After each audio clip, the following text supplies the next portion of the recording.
Hey everybody, it's Matt Johnson here. We're back with another episode of the Team Building Podcast, and we have a great guest today. This is the place where we speak when mastermind with the other top mega agents and team leaders around the country, and we go really deep into some of the things that are working for them, but also some of the things that they're looking to install and implement in their business, and some of the ramifications and implications of all the change that they'd like to make to their teams, and really go deep on the things that you as a team leader need to know that's working for other team leaders around the country. So first of all, let's bring in, fresh off his victory with the local Dancing with the Stars, Jeff Cohn. Jeff, what's up?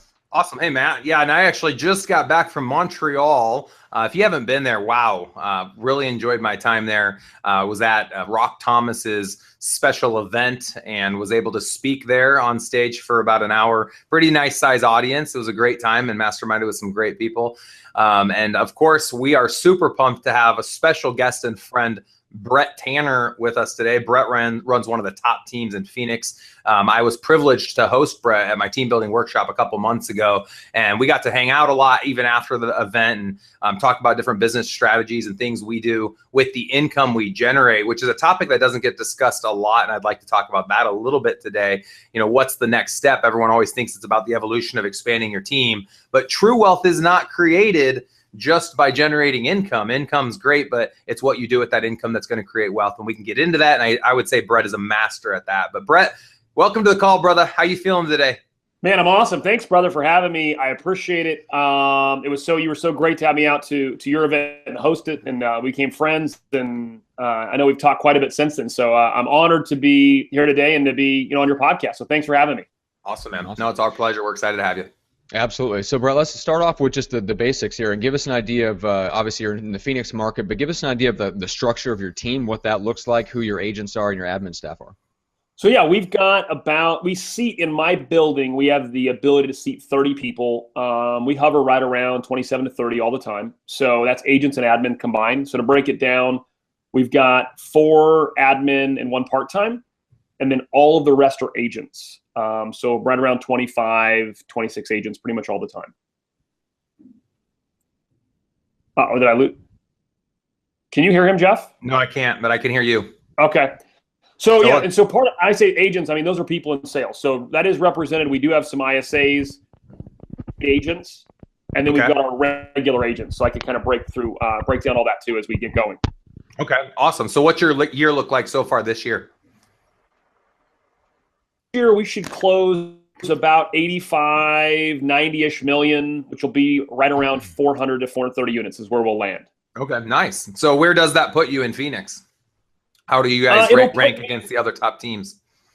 It's interesting. If you look at luxury, we should be top 5. You know, we may be. Phoenix is one of the most competitive markets in the country. Some people don't know that. I do. You look at. Aren't there like 60,000 agents in your MLS or something? We got, I think there's 40,000 agents in the MLS. I mean, if you look at in Keller Williams, some of the country come from Phoenix. So it's a competitive market, but yeah, we're up there for sure. Yeah. Cool, man. That's awesome. Your team's dominating. You know, any team that's doing over 350 deals to me is crushing it. To get to that, I know that it takes extreme leverage and business mindset. As a rainmaker agent, I mean, I know a lot of agents that are rainmakers doing 150 to 200 deals a year with an assistant. When you're a team and you start expanding, you know, to hit that 300 mark, you have to have a leverageable business with transaction coordinators, buyers agents, listing agents, et cetera. You can still be in the game, but to be up to 400 or 450 deals, that's commendable. So nice work. Thanks a lot. And hey, Brett, on the agent side, do you have listing specialists, buyer specialists? How's that? Are they allowed to do other things? So yeah, our agents, if they're brand new, the only reason they couldn't list would be if they're brand new and they've got to work with one of our people that can list, our senior people. But after they went through our training process and once they're cleared by us, everybody on the team can list. So we want to hire and have sales agents that they do buyers and sellers, and, much like Jeff does. When I started doing that, I know I would, in terms of Keller Williams, in terms of the masterminds I was in, I was one of the first to do it. You can't do that. It'll never work. I mean, you have to separate it, specialization. I was like, man, I'm just doing it. I don't care. I'm breaking the model and I'm doing it. And so now I think that's becoming the norm. I know, Jeff, you do it. When I go talk agents across the country, if they're a true owner of a team that's not in production, I feel like they have most of their agents listing, right? I mean, Yep. you've got those agents that are carrying, hey, they do 350 deals, but the agent does 150 to 200. Yep. That's a different deal. To each their own. If you're a team lead and you want to run it the way you want to run it, that's great. Millionaire Real Estate Agent says to split it up. The reason people split it up, and I did this for 3 years, so I'm falling on the sword here, is because I want to keep all the listings. The listings are the easiest business you can get. So what agents do when they start moving out of the Rainmaker model, they stop working the buy side, they focus on listings, they hire buyer's agents, they give their buyer's agents all the buy side leads at a split, and then they take all the buyer's agents listing leads at a split, and they focus just on the listing side of the business. The problem is if you build a business that way, when you choose to exit the listing side, or you only want to work listings over $500,000 or whatever it may be, who's going to work the listing side? And so I don't believe it's thinking in an abundance mentality to not allow the buyer's agents to list. But I love what you guys do. And we actually stole that from you, Brett, when you came. There's certain specifications or achievements that buyer's agent must reach before you allow them to list. We don't want to put a buyer's agent that's been in the business 2 months into a listing presentation where you're setting them up for failure. So did you say the number's 20 sales before they can go and list or something like that? Yeah, it's a little bit of a guideline. It's not a hard line, but yeah, we figure depending on the person, 15, 20 sales, like they've got their arms around it. Yep. And they at least understand transactions and both sides in the business enough to representing us on a listing. Yep, and that's the number, and that's for us too. So we want to see about 15 to 20 deals. That's a year in the business. And then we also have a lot of different training that we've put on that we've recorded. And so they have to go through, and there's probably about 15 or 20 hours of work that the agent has to do to be listing agent approved. We always want to send them on their first 5 to 10 listing presentations with another agent, call it their mentor or an agent they partner with on those listings, so they don't lose out on that opportunity. And more importantly, they get to see what a seasoned agent does in a listing press. Hey, getting right into it, after visiting with you, Brett, one of the things that impressed me the most was your accountability process and how active your agents are in outbound prospecting and how you hold them accountable. I thought I was aggressive. I knew a couple other guys in the country, but I'd say you're one of the more aggressive. Talk to us a little bit about what expectations you hold your agents to and how you are able to continue that month after month without losing a bunch of people. So our model calls for, if you're an agent on our team, whether it's a paid agent, an ISA or whatever, if you're in sales, the minimum you would show up from 9 to noon and call for 3 hours at our office. Wow. Every day it's required. You can't be late. You can't leave early. You cannot, if you have a listing appointment during that time, I literally would tell you, fire the client. We can't have them. Awesome. Because I've never met a client that couldn't find another time, right? And no question, one of my agents will come, I've got a $400,000 listing appointment tomorrow at 10. And I'm like, no, you don't, because you don't have a job, or we're going to fire you or the client, and it makes no difference to me, right? I mean, the end of the day, agents will find 1,000 reasons not to do what they're supposed to do, which is prospect. So we're really committed that on our team, we want ability. I want to see the effort metrics, because in those 3 hours, I can really see what the agent's doing and determine when they'll be successful, right? Because if they're putting in the effort and they don't start producing and hitting their goals, at some point it's my fault, right? I mean, they either got a training issue, which I got to take that on and say, look, our right. training either sucks or we got to prove it or whatever. But if they're putting in the effort, it's my fault. If they don't put in the effort, it's their fault. So Monday through Friday, 3 hours, 9 to noon. Tell me exactly, who are they calling? How many calls do they have to make in that 3 hours? How many contacts, how many appointments, et cetera? What are the metrics as you're tracking? So everyone's going to have their own pipeline they're working, right? One of the first things they're going to do is they're going to work their existing pipeline, right? So during those 3 hours, they can call. It's follow-ups from Boomtown. They're going to have their daily to-dos. And on average, an agent with a full pipeline is going to have about 30 to-dos they got to take care of, right? That should take them an hour-ish. So it's an hour of maintenance and then at least 2 hours. I always say it's no more than 50-50 maintenance to new business on outbound, on prospecting. Okay. So then from there, they're going to come in. They're going to hit the new expireds is where we always start. From there, we would flip to probably old expireds. And we actually have created what I call a call hierarchy list. So it's an order of this is where you should start and this is where you should stop for that time. Is everybody doing it at the same time? So you guys flip a switch and say, all right, now it's expireds, now it's FSBO. Or do the agents choose which order they want to go in and when? They could choose what order they want to go in, right? They know what their options are. So we're pretty like, here are the different lists. Because one guy may say, hey, man, I love FSBOs. It's my style, right? And so I don't push them as hard on what they're calling. And I really don't care what they're calling. I just care that they are calling, right? If they're calling, if one guy says, hey, I want to upload my sphere and I just want to crush it. Cool, man, go get it. That doesn't bother me at all. Because I know in 3 hours, on average, you're going to make about 300 calls. You're going to talk to 25 to 30 people. right? Whenever you're making calls, I would tell you that it's going to be a 7 to 10% contact rate. If your rate is less than that, you have bad data. So you need to fix your settings in your dialer, or you got bad data. And you guys are on the Mojo dialer? We use Mojo. For me, I will tell you that I think there's no better tool, especially as you scale. Works really well with 20 people, 30 people. It scales great. We could have your teams and my team could all hook in and call. And where are you buying your expired and for sale by owner data? RedX has got a really good way to pull expireds. And I would tell you, if you're listening to this call, the best place to start, or this podcast, go pull the 5 years old expireds. Like, if you're not on the phones and you want to get on the phones, don't start with the new stuff that's where the sharks are. Get an expired that's 3 years old. It is the easiest call on the planet. Yeah, no one else is making it, so you're not competing against a bunch of other people. I even tell my agents, do the initial and then call them 6 months later. That 6-month call is a really good one too, because people are exhausted having their house on the market. It expires. They want a little break before putting it back on the market. Another great software tool out there, guys, we use the Mojo Dialer as well. Vulcan 7.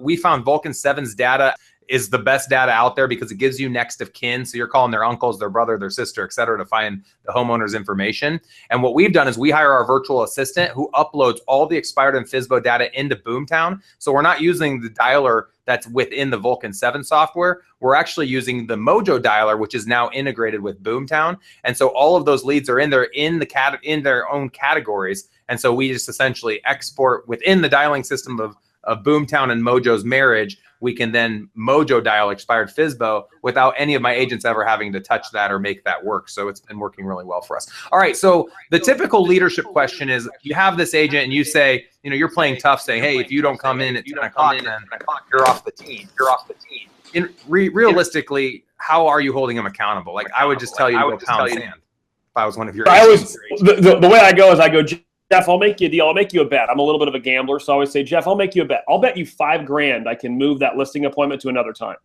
I like that. Yeah, you told me you can't, Jeff. So this should be a free $5,000 for you, right? I like that. That's a good point. I'm going to take your money. I'll move it, and then I'll even show them. I might help them out. I'll say, hey, Jeff, let's go through this, right? I call them. Hey, I am so sorry. I am booked Thursday. I can ping it around, right? It's Thursday better for you. Saturday morning, Friday at 2. I mean, that's easy. They just selected, right? The agent didn't push it at all. They just selected, the client says, hey, would 10 work? Sure. Instead of saying, oh, I have an appointment. I don't tell them it's a Legion appointment, but I just tell them, hey, I have an appointment. I'm so sorry. I can't make that work. So the reality is, it's just a scripting issue, right? If they're telling me they can't move it, it's 100% a scripting issue that they can fix. Okay. Love it. And the reason we do not break it, though, because if they go out and show a buyer, they go to a listing appointment, and now they'll miss 2 days a week and then 3 days a week, then their production goes down. Can't maintain consistent production without consistent effort. Yep. Nope, totally agree. So outside of that 3 hours, you're holding them accountable to actually being there. And I'm assuming they're tracking all this data within either Mojo, or do you have any type of a metrics within Excel spreadsheets or something like that to show all their dials? Absolutely. We keep a call tracking spreadsheet that shows calls, contacts, nurtures, appointments, and then all the conversion rates along that. So we know the average, on average of your contacts, 7% is a good average for nurtures, right? And it nurtures any person that's buying or selling in the next 12 months. On average, their appointments is a 1 to 2% tax should set an appointment, right? If you're more skilled, it's more like 2%. If you're less skilled, so we build that all out. And what's really cool about the data, compare versus Matt versus Petey versus Susan versus Jim, and you're like, man, why is Jeff so great and why does Matt suck? No offense, Matt. I mean, it's a story, man. Stick with me. So, but you can look at me. Why is Jeff 3 times better than Matt? Like, I don't get it. And so you can start asking that question, and I can start asking Matt now. Like, have you heard Jeff? I mean, are you listening? And maybe you should sit down with Jeff. Maybe you should shadow with him. Or so we pair people up. And the other thing is, we're all calling together. So 25 people come in and are crushing the phones at the same time in the same room. Yes, it's loud. Yes, sometimes people can hear other people's conversations. But if you want to do this, there's nothing more powerful than the collective energy of 25 people. You're down on the day, you're tired, and you see someone else set an appointment right in front of you, gives you the energy to go forward. Are you at your office right now, and are they making calls? I am. They're up there. Yeah. How hard would it Maybe be at the to end. walk over there? Oh, all right. Let me see it. I'll show you. Hold on. Let me see. Sorry all if we right, lose Brett. Brett, if we lose, you come on back in. Matt and I will I'll call talk. back. All right, hang on. Let's call. I'm calling him out, and he's stepping up. I didn't tell him we were going to do this. No, I got it. Watch. I'll yell up here and get everybody to stand up. All right, cool. This is live. This is my assistant, Cynthia. She's over there. There you go. Hey, Cynthia. Hang on, I'm guys, going this upstairs. is Brett Tanner's office live. Brett's taking us upstairs. Hopefully the internet stays connected. We're going to see his team prospecting cool. there in What's Arizona. amazing, I did make one mistake. We do have training going on today at my brokerage, so this is going to be exciting. But so we have like 5 people here. It's a skeleton crew, but I'll show you. Can you see it? Hey. Awesome. Cubicles. Oh, wait. All right, hang on. There we go. So normally, any other day except on today, on Friday, because we have training at the broker, you'd have everybody lighting it up here. Cool. Can we talk to somebody? Yeah, I'm gonna unplug your headphones for a second. Andrew, you're gonna go live here. He's actually calling right now. Yeah, on the dialer. On the dialer, live. What's up, dude? All right. Can you guys hear him? Yeah. Perfect. So as soon as I get a contact, I'll So let you here. guys know. This is live. This is real. Hey, So is one this point on to me? I wanted to make to people that are here in our audience is look at his headset he has on. So a lot of people always ask, how are you able to be in a setting like this and be able to make calls? It'd be too distracting. You see it as a double monitor system, which makes Mojo super simple. You can pull up clients' information on the side or pull up the MLS.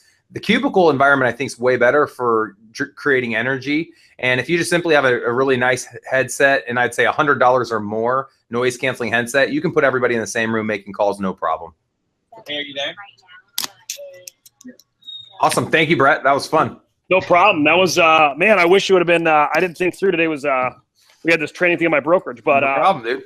normally those are we are 100% full up there. So that was my main listing guy, Andrew, who over 200 listings I think this year. So Cool. That was fun. Most of the time, like we'll do podcasts, we don't get to see people's actual offices, and it's always different. Obviously the way that people choose to run things, and so it's really neat to be able to see that. All right, Matt Johnson, where do you want to go from here? There's a million different little directions. Yeah. We want to keep this under 30 minutes. So We do, yeah. So I want to get into the accountability piece a little bit deeper in terms of how that affects your hiring on the front end, because Brett, you've got kind of a little bit more of a balanced approach. Jeff, you're even less in terms of accountability because you're not requiring agents to come in on certain days and do blocks of calls and things like that. So Brett, when you look at that and you know what environment they're going to be put into, how does that affect who you hire on the front end? it's a great question. So one of the things we do, right? We do the interview, probably the standard agent interview. If we're going to interview agents, we're really only going to have an interview. It's about 15 minutes at 30 minutes max. Bring you in. I would sit down with you, Matt. I would have a disc analysis on you. So our biggest thing, and I'm a huge believer in behavior analysis. That being said, tell you if someone actually cares enough or wants to do the work, right? Like you could have a DI, but what if you just don't want to show up, or your car, or you got personal problems or whatever. Yeah. So we will interview anyone with a high I. As long as you have a high, like eyes or influence your sales, as long as you can talk to other people, we will talk to you. So we'd interview you, we'd ask you about your goals. And the next thing we do is we bring you back tomorrow to sit in the call center. Like even if you said, Matt, like, hey, I'm ready to sign up. I go, man, can't do it today. You're going to come tomorrow and you're going to sit in the call center with someone. We're going to pair you up for 3 hours. And you're going to spend the entire 3 hours. You can ask them anything you want. You can ask them what they make. You can ask them why they do it. You can ask them if it sucks. You can ask them anything you want. At the end of that, you'll come back down. You'll meet with my sales manager. You'll talk for 10 minutes. Then you'll decide if you want to do it. And what happens is it weeds them out, right? One of two outcomes. People say, there is no way in hell I will ever do this. This is crazy. You're nuts. Or they go, it actually was fun. The environment was cool. And I can't wait to do it. I need accountability. I want to do it, right? So it's one of two outcomes. Gotcha. Yep. Process. All right, so let me ask you this. I was talking to an agent yesterday, and he was asking about expired scripts. So I was going through some stuff with him, and he literally did not have the ability to hear what I was saying and imitate it. Have you run into this? It's almost like a lack of mirror neurons, the ability to hear the phrasing that somebody else delivers, or the phrasing or the tonality, and imitate it. Does that process of sitting with someone, do you go through that and say, hey, let's go through a script and let's see if you can imitate what you just heard? Have you ever tried anything like that? So here's my experience on, like, people ask about role play and script practice, and I think all that's important, right? And I came back from a conference, especially, Keller Williams, huge on role play and script practice, And I have my whole team. I'm like, we're doing this now every day. Get down here, 15 minutes. And my guys that have been on the phones for 3 hours a day for like 2.5 years are like, hey, Brett, I kind of don't need to just ring. I could just go ring and actually set an appointment. So I think script and role has a play for new people, right? If you're brand new and you're terrified of the phone, let's role play that out. But if someone told me they couldn't mirror and match, I would say if you give me 90 days on the phone for 3 hours a day, match all day. Like I always say, it's the 90-day rite of passage to become a master. And it's going to be a painful 90 days. So you'll take a chance on somebody. You'll put them on the phone for 90 days and let the process work itself out. Yep. It's either skill or will, right? As long as they got the will to win, we can get them there. Jeff, and just to disagree, just because I like disagreeing with everyone that comes on our show. Shocking. Good. I would say that it's probably going to behoove even your master Jedi telemarketers, teleprospectors, to provide a little bit of feedback. And I love your point, like just the raw scripting and role playing probably isn't going to help them. But even for you or whoever you believe within your organization is the strongest on the calls, to sit through maybe 20 minutes or 30 minutes of one of your top agents' calls and then give them feedback. I know even for myself, we still make mistakes. We say the wrong thing. We say it too fast. We don't say it the right way. We forget to bring up something that we used to bring up. And, for some reason, we're just trying to get to our outcome faster. What we've done on our team is we have a 1-hour dialogue training every Wednesday. And if you're not at goal for the month, you have to go to the dialogue training and the call blitz. So we do have one organized call blitz a week for 2 hours. And our top dialogue trainer, who happens to be my father, Mark Cohn, he'll go and he'll listen to everyone making their calls, and he'll spend 10 or 15 minutes coaching them. So it might be interesting to implement something where maybe one day a week or for 20 minutes during that call rush, they take turns one time, like they'll make one outbound call where they get on the phone with a decision maker, and then the other person gets on the phone and they give one positive, one negative. Because I think there's always going to be criticism that you can provide, constructive criticism you can provide, and become a little bit better on each and every call. Another point I wanted to make earlier that I didn't get to say was I loved Brett's point about finding the areas within the outbound calls. By having the data, you can see the areas you need to help people improve. And what's been fascinating to me is you might have one agent that makes way more calls than anybody else, but they get less people on the phone. And then you can get an agent that gets a lot of people on the phone, but they're not getting the face-to-face appointment. And you have a person getting all the appointments, but they're not selling houses. And so it shows you from a coaching standpoint which areas each of the agents need some help on from a one-on-one basis. And then what's best is if you have a software that not only has the individual metrics, but also takes it all and creates an algorithm or an average for the overall team. So then you have a benchmark that you've created. So when a new person comes into the organization, you can let them know, hey, we know it takes 189 outbound calls to get one sale, which is our average right now. We know you need 5 outbound calls to get one person on the phone. You need to get 7 decision makers on the phone to get one face-to-face. You need 2.5 face-to-faces to get one executed contract. And then the person knows tangibly what they need to do, ABC, to get a certain result. And I know you guys are doing that. And I think it's fascinating when you do track stuff, it does give you a lot of power in your business. Yeah. So Brett, let me ask you, you kind of modeled, we were talking about this before we started recording, that you modeled your accountability structure and the prospecting structure after Greg Harrelson. What was it like before then? And what did you, I mean, obviously modeling something like that, like Harrelson's structure, you went from some level of accountability to a higher level of accountability. So how did the agents that were already with you respond to that transition? So I had this really cool system before I saw Greg's that I like to call half-assed accountability, right? It's where, it's where you have standards, but you don't hold them to it. Everyone kind of does their own thing. Everybody tells you they're doing the activity, but no one's verifying or checking that they're actually doing it. It's all self-reported data, and everyone's like, "No, Matt, I'm crushing it, man. I'm like, I'm killing it in there. Like, you should see me in there. Like, I'm awesome." So that's what we had before. And what we realized was when I came back and put in accountability, the entire team quit. Just they're like, wow. Oh yeah, 50% are like, boom.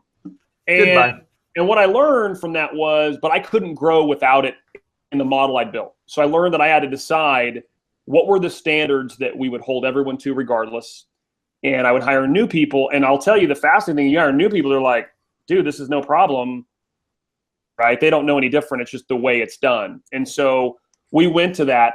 Seeing Greg, I mean, I just watched, every day. He essentially, my model's, I would say from an accountability 3-hour standpoint, identical to his. I mean, it's the same thing, 3 hours a day. You got guys crushing it.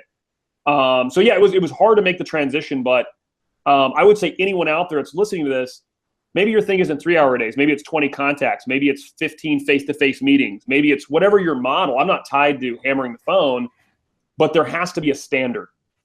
If your standard is I have to go on 10 lunches a week, okay, fine. Or, whatever it is. I mean, obviously 10 lunches isn't possible. That doesn't make sense. But whatever it is, whatever your standard's going to be, you just got to hold someone accountable. There's got to be a way to balance that and measure it and hold them accountable to it. So one question I have, and it's somewhat rhetorical, is a lot of people are listening and you think before you have a team, why couldn't you have people that choose to do the 3 hours, but you have other people that don't prospect at all? And the answer to that is the birds of a feather flock together. Everyone's heard that before. It's hard to have an organization that culturally is super successful on the phones, but then there's other people culturally that hate the phones and are intimidated. Those two worlds are going to collide. And so to Brett's very point, and it was very courageous of you because most people take the path of least resistance and they would have just stayed with the team that had all sorts of dysfunction surrounding accountability. You were willing to lose a handful of agents and build it back up the way that you wanted to build it. But I think that there is a truth to the fact that there's teams with no accountability, there's teams with the mediocre accountability, and there's teams with max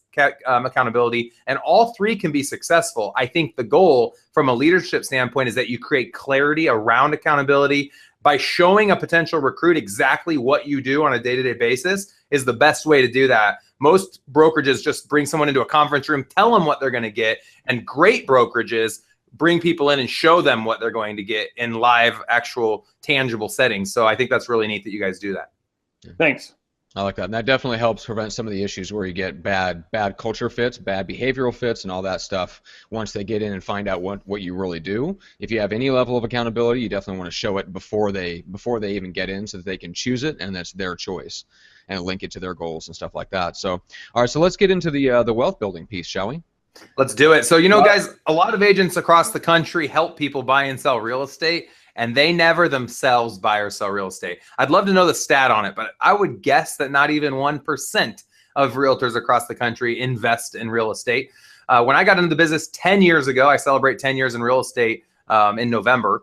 I did informational interviews with about 20 agents in my local market, and I asked them if they were 23 years old again, what they would have done different. And most of these people were in their 50s. What do you think they said? All of them said, I would have invested in residential real estate because they watched the market double in the Midwest, which typically we only see 3% appreciation.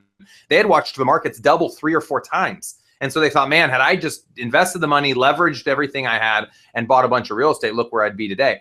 I would submit that over the course of the next 30 years, we will see more appreciation than what we saw in the last 30 years. Because we're going to see some crazy stuff when it comes to interest rates. And I do think that the real estate is going to, we're going to see ebbs and flows, especially on the East and West Coast. But overall, I would guess that in the next 30 years, we're going to see some crazy appreciation surrounding real estate. It's always appreciated, and it's going to keep going up. And you can leverage other people's money. It's a no-brain investment. So for me, that's where I've chosen to put my money. I've built a flipping business, and Brett and I talked a lot about that business. It's a game of acquisition, buying property at 30% below market, putting money in to build equity, and then either selling it or holding it. So we flip 24 houses a year and hold 12 houses a year. So we essentially buy 36. Brett, I would love you to talk a little bit about your wholesaling strategy, and then I guess anywhere else in your world that you've chosen to put money that you earn. And for most agents, they put money that they earn into their house and their cars and their credit card payment,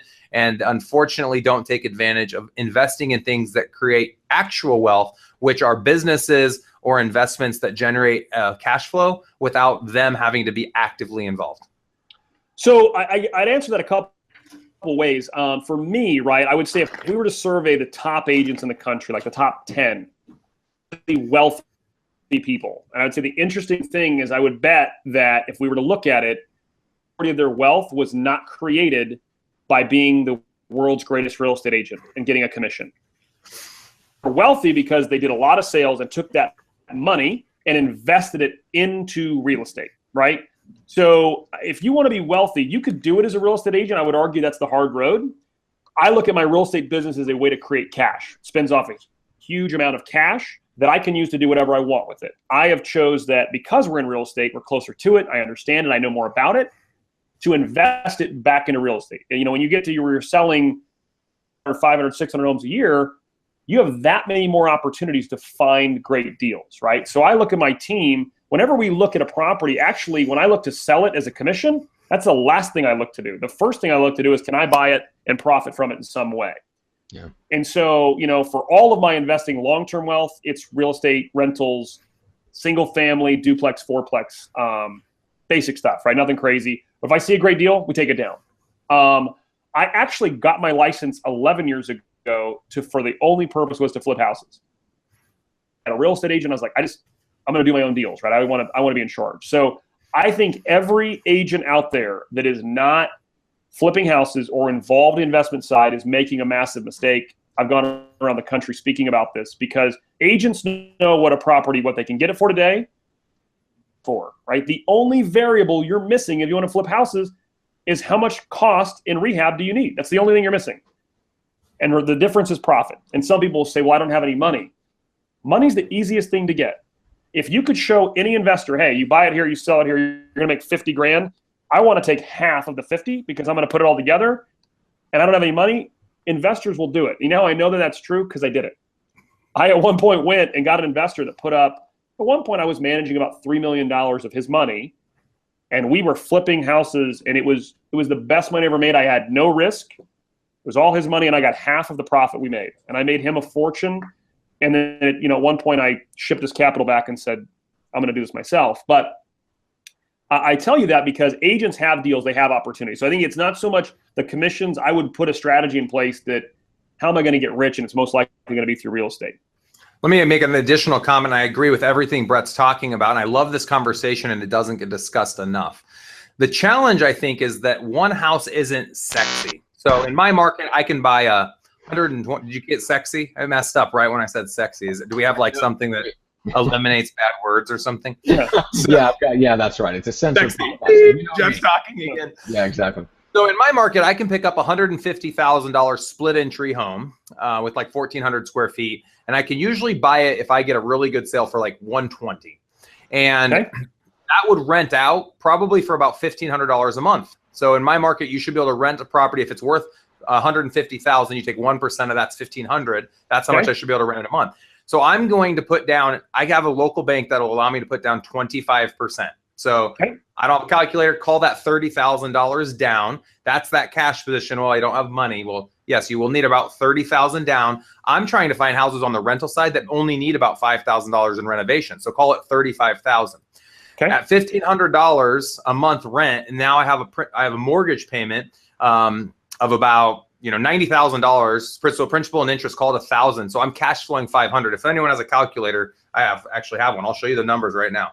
So you take the cash flow. So $500 a month times 12 is $6,000. You divide that by your initial capital investment. I told you 25 down plus 5 in reno is 30,000. That's going to give me a return of 20%, guys. 20% on $30,000. So it's a huge return. Where it's not sexy is $500 a month. Agents are like, well, one commission's $4,000. What's $500 a month? Well, think if every year over the next 20, you used your tax return, and instead of using that tax return to go on a vacation or pay taxes because you weren't paying throughout the year. What tax return? Yeah, exactly. Depending on how much you're paying. If you use that money to buy one rental property, the play that you don't take into account is the equity growth. So essentially, you're having someone else pay down a mortgage for you. So that cash flow 1 month is 500, 600, 700, 800, and that continues to grow. So in my market, I'd get to a point within 20 years when that note gets paid off, the property is going to double or triple in value. So that house worth 150 is worth 300. And now I told you the rule of 1%. I'm now charging $3,000 a month, which is $36,000 a year. So if I had 10 of those properties, that's $360,000 a year. Most people listening to this would be pretty happy making 360. Now imagine if you had 100 of those properties or 300. And I love Brett's point, and people will roll their eyes and say it's not possible. I know a lot of guys with a lot of capital, if they have the right operator that they trust, that has a proven track record, or has the work ethic and can prove that they've done things in the past successfully, not necessarily flipping, but anything in their life successfully, and you can you take 100% of their capital and 100% of your sweat. There's people that will give you the money and then do what Brett did. Once you're successful enough and have your own capital, then you can say, thank you so much for helping get me to this point, and I'm going to go out and do it on my own. The next play that Brett has helped me with a little bit is the wholesaling option. So once you become a master at acquisition, both from the rental property standpoint and a flipping standpoint, if you have too many properties, instead of closing on them, you can put them under contract and assign those contracts to investors that are wanting to flip or acquire rental property. And that's a whole nother opportunity for wealth creation, or sorry, cash generation. And then it's just what you choose to do with that cash that's going to determine if you can really build a nice residual pipeline of income and ultimately true wealth. And I loved what Brett talked about, having this system that kicks off cash. That's exactly how I feel about my real estate team, because I'm not necessary for my real estate team to run.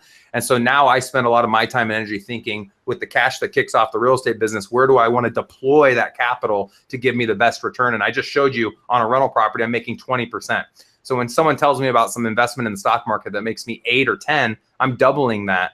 And if I start looking at flips, and you won't believe this number, my capital is only deployed for 3 months. I'm averaging a 200% return on my cash in, cash out on my flip properties.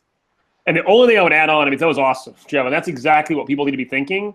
We didn't even get into the tax benefits or depreciation, or we didn't even get into like the 8 other benefits of owning real estate, right? People paying it down, and you could pull the equity out and buy. I mean, there's 9 other, we could go real deep on that. But just the example you gave, I think what agents need to realize is, like you said, if you just bought 1 home a year for 15 years, you'd probably, most agents listening to this, would be the richest person you know. It's true. And what agents do is they're so worried about this moment, like, I got to get a deal today, I got to get a commission today. And I know we talked about this, Jeff, like the rentals that I bought at the time, I thought they were good deals, right? I've got some great ones, but usually I'm looking for a good deal.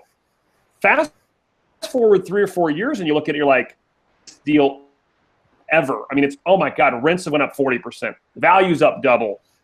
Tenant turning 4 years. Like, all that stuff starts happening. And to me, if you're an agent listening to this and you're doing over 50, 60 deals a year and you don't have a plan to get rich, then figure out a plan. Because if you are spending off money and you're doing 60 plus deals a year and you choose not to get rich in the real estate business, it's your fault, because the option is there for you to take it.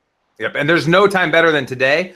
People will say, well, when I have an extra $100,000 a year, I'll invest in a house. Or when my team has over 10 people, I'll invest in a house. Just do it now. I'm going to give people the same advice that people gave me. I bought my first rental when I was 26, and I did lease to owns on them. I've probably flipped 40 properties and owned 10 or 15 rental properties. Today, I only own 6 doors. And my goal is to own over 100 doors in the next 8 years, and I have a plan that I've put into play to do it. What would you say are 2 or 3 great books, Brett, that someone that hasn't invested in a rental property yet, or someone that hasn't flipped a home yet, could read to help educate them a little bit more? Because obviously we've just barely touched the surface. So I would say, if you want, I think the fundamental benchmark book on residential buy and hold investing is The Millionaire Real Estate Investor by Gary Keller. It is a dry read. It's a hard read. You know, it's not the most uplifting book, but it's the benchmark in terms of just the strategy and the methodology. So I'd read that. If you want to read the creative finance stuff, like Subject to, Lease Option, you touched on that. Wendy Patton, good friend of mine, has an amazing book on the subject. Really great on the creative side. And then I would probably, like, if you just want to get inspired, I'm going to go back, I'm going to date myself a little here, but Robert Kiyosaki's guy that wrote the Real Estate Riches book, Dolph DeRoos, really cool book. So Real Estate Riches by Dolph DeRoos. And then lastly, another friend of mine in the real estate industry, an icon, Linda McKissick, wrote a book called Hold that I think is really, really well done. So, yep, Hold is great. And then also Flip is great, I've heard. I haven't read that one, but my guys that flip have read it. And then you got to mention Rich Dad, Poor Dad, and I hope most of you have already read that, but read that as well. And this is how Brett and I are choosing to build our wealth. Another point is, if you have another business that you know about, let's say you grew up out on a farm and you know how to buy cattle, you just have never had the money to do it, or invest in seed or whatever it is, play your game. Brett and I have been rocking real estate for 10 or 11 years. We both understand it. That's where we're choosing to play. I'm playing and dabbling in little areas. I bought 20 head of cattle, literally, and I'm not a farmer. I live in the city. But I bought 20 head of cattle last week in one of the hedge funds that I own. So I diversify a lot. But I believe in the Warren Buffett camp that he says, put all your eggs in one basket and watch the basket. Do what you know and you love and you have passion around. But make sure you're doing something, because you don't want to be the rock star agent on stage at 75 years old wondering why the hell you're still on stage. I think the goal is to have the freedom to not have to be on stage to make ends meet. And I look around at agents that are top producers that are 70 years old, and I think that's not who I want to be. I want to build systems that make it so I can be laying on the beach unfortunately, Brett's not on the beach tomorrow in Jamaica Jamaica because of the hurricane that's coming in. Jamaica, I got to reroute my plan. I got to figure out some travel stuff when we get off this podcast and figure out where I'm going to go. Awesome. Cool. Man, I don't know what more we can add to that. Great book recommendations, great podcast on accountability, wealth creation, doesn't get talked about enough. Another source I'm going to throw out there to give my boy Matty Aitchison a little shout out. He has an awesome podcast all surrounding the millionaire mindset. That's the name of it. You can find it on iTunes and Stitcher, Millionaire Mindset. He's a badass. So I recommend to check Matty out. Mindcast. Millionaire Mindcast. Oh, thank you, man. And he's also working on a six-figure flipping course. Will be coming out here pretty shortly, too. Awesome. So last thing, team building workshops. Brett just came to ours last month. It is going crazy. Montreal, we landed 4 or 5 more people that are coming in November, December. We're going to be at Boomtown Unite also this next week. I'm going to be speaking on 2 panels, and we're going to be inviting as many people as possible to come take advantage of our workshop. It's once a month. It's a whole day event. Brett, what would you say your 1 or 2 biggest takeaways of that event? Because I know before you knew me, I told you to come and I told you there'd be value. What would you have to say to the audience for after you had come and checked it out? I would say regardless of what level of production, right? I mean, if you want to grow a team, you have a team, you're crushing it, you'll get value, right? I think going out and seeing the systems, the models, and I think the visibility, like, you walk into Jeff's office, there's these 2 gecko boards, which I'm stealing, by the way. I'm doing awesome. Exactly what you did. There's these 2 gecko boards that show all their stats, everyone's production, the visibility. I love that part, right? Everyone on their team knows their score. They know, man, I'm behind, I'm ahead, and everyone else knows that person's ahead or behind. So I love that visibility. I think a lot of your tracking and spreadsheets and stuff that you guys do on the back end, we're doing a lot of it, but I took a lot away from that. So I think you can get better at, at agents, we got to know what's making us successful and knowing the data, right? I think agents fail on the data piece. Yeah. And so I think that was huge. I think getting to spend time with the different people on your team, from Andy to Kevin to your dad, and seeing what those roles look like. And even if I was just building a team, I'd want to know, man, when I get 12 people, that's the role I need. That's what I'm looking for. I love the time we got to spend with your dad. That guy's a script master. Cool. So I would just say, if you're an agent out there, I don't care what level you're at. I've sold as many as 675 houses in a year, and I went out there and had 10 pages of notes to come back and implement. So I'd say it's something that I don't care where you're at. If you don't go unless you want to get bigger. That's my final comment. Awesome. Really great testimonial, Brett. I appreciate that. And guys, I would love to host you. It's a very small group. We keep the groups under 5 top producers. And like Brett said, even if you're a top producer doing 50 deals, this is going to fit every model. What I like most, and this will be the final sign off, I like how transparent our workshop is. We're ourselves. Sometimes you might even catch me having a little mini breakdown, sharing, my deepest feelings and thoughts surrounding something completely separate from real estate. Our goal is to be successful, and success isn't just making money or owning 100 doors. It's living our lives to the fullest, taking advantage of every moment, and being the best that we can be. And we're in the business of leadership. And, I just learned from this conference I was at, Dan Grieb was speaking. He said the #1 attribute of a leader is they create clarity. And the reason we created the workshop is because there's a lot of leaders out there having success, but they don't have clarity. They don't know necessarily even why they're successful or where they want to go. And I think if you come and check out my operations, you'll have a much better idea of where you are, who you want to become, what you want to become. And it doesn't have to be me. You might leave and say, I want nothing to do with that guy. I want nothing like him, but at least it'll give you some more clarity. And, in my informational interview pursuits, after visiting over 30 or 40 brick and mortar locations, I really got clear on what I wanted to create. And obviously we did it a lot faster. I thought I'd be 50 when we were at this point. We got here in 5 years, going from 80 to this year, 650 transactions. Your team can do the exact same thing. Just spend the money. It's $3,000. You can get the information on the website, eliterealestatesystems.com. Click on workshops and come check it out. Hang out with me for a day. It's a really good time. All right. Awesome, guys. Thank you so much. That is all the time we have for the podcast today. We really appreciate you guys listening. Make sure to check out everything on the site like Jeff mentioned, and we'll see you on the next one. Thanks, Matt. Right. Thanks, Brett. Later, guys.